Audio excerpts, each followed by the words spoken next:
Tahukah kamu bahwa harga separuh dunia ini, dengan segala emas, permata, dan kekuasaannya, ternyata setara dengan hanya seteguk air saat tenggorokanmu kering kerontang?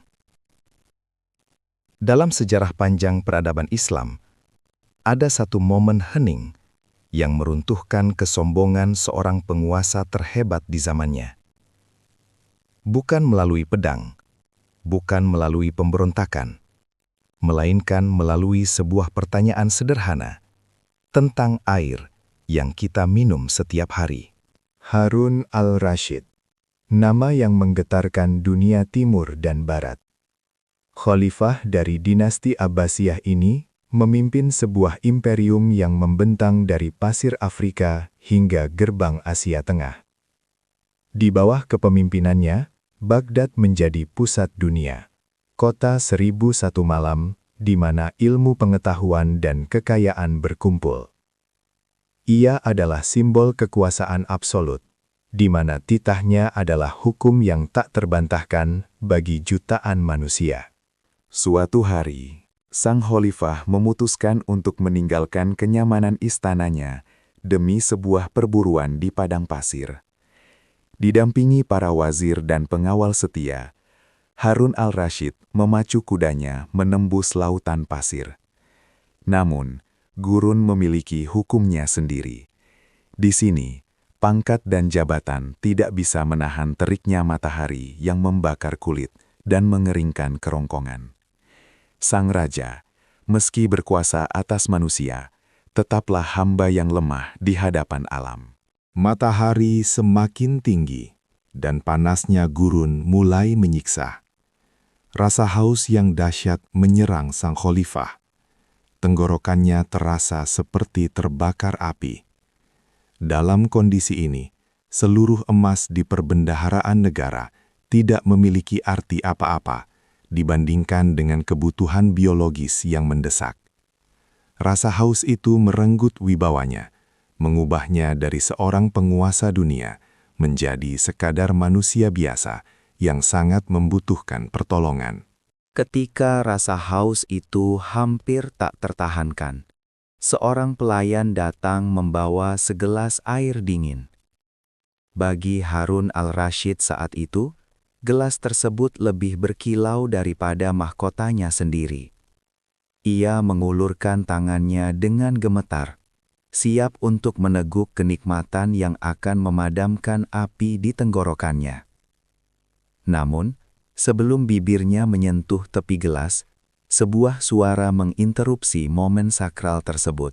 Itu adalah Abu Nawas, atau dalam beberapa riwayat disebut sebagai Ibnu Samak, seorang ulama sufi yang bijak bestari.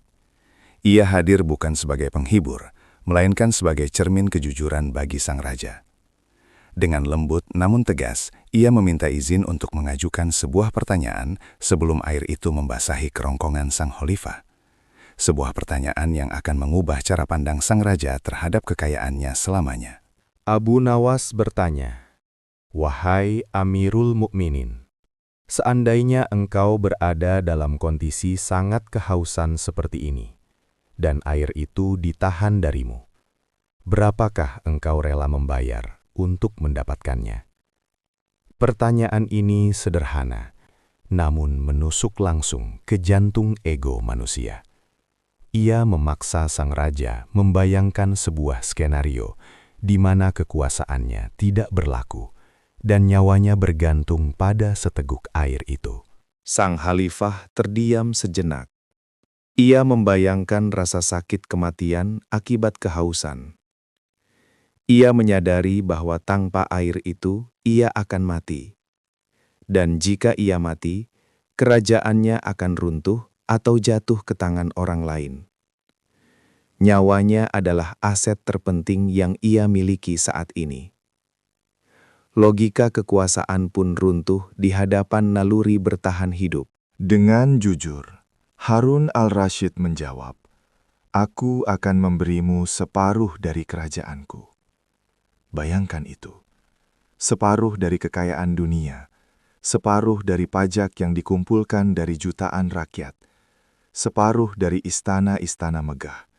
Semuanya rela ditukarkan hanya demi segelas air yang biasanya kita anggap remeh. Ini adalah pengakuan pertama bahwa harta benda tidak memiliki nilai intrinsik saat nyawa terancam. Setelah jawaban itu, Abu Nawas mempersilahkan sang raja minum. Harun al-Rashid meneguk air itu hingga tandas.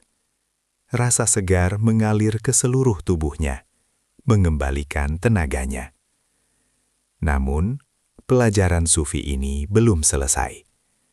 Abu Nawas menunggu momen di mana rasa puas itu muncul untuk memberikan pukulan filosofis yang kedua, yang jauh lebih menohok daripada yang pertama. Abu Nawas kembali bertanya, "Wahai Khalifah, jika air yang baru saja engkau minum itu tertahan di dalam tubuhmu dan tidak bisa keluar, sehingga engkau menderita sakit yang luar biasa dan terancam mati keracunan, berapakah engkau rela membayar agar air itu bisa keluar?" Ini adalah pertanyaan tentang sisi lain dari biologi manusia, ekskresi, sesuatu yang sering dianggap hina, namun vital. Sang raja kembali merenung. Ia tahu betapa menyiksanya penyakit yang menahan air seni. Rasa sakitnya bisa membuat orang paling kuat sekalipun menangis seperti bayi. Kematian akibat kondisi itu akan sangat lambat dan menyakitkan. Tidak ada gunanya memiliki sisa separuh kerajaan jika ia harus mati dalam penderitaan fisik yang tak tertahankan. Harun al-Rashid menjawab dengan suara lirih. Aku akan memberikan separuh kerajaanku yang tersisa untuk menyembuhkannya. Dengan jawaban ini, lengkaplah sudah persamaannya. Separuh kerajaan untuk memasukkan air, dan separuh kerajaan lagi untuk mengeluarkannya. Sang raja baru saja mengakui bahwa nilai total seluruh Imperium Abbasiyah yang agung itu tidak lebih berharga daripada proses biologis segelas air. Kisah ini mengajarkan kita bahwa setinggi apapun jabatan yang kita raih, sebanyak apapun harta yang kita kumpulkan, kita tetaplah makhluk biologis yang lemah. Janganlah kerajaan dunia membuat kita lupa diri, karena sesungguhnya harga dunia di mata hakikat hanyalah sekadar siklus air dalam tubuh kita. Semoga kisah ini menjadi pengingat bagi kita semua untuk tetap membumi.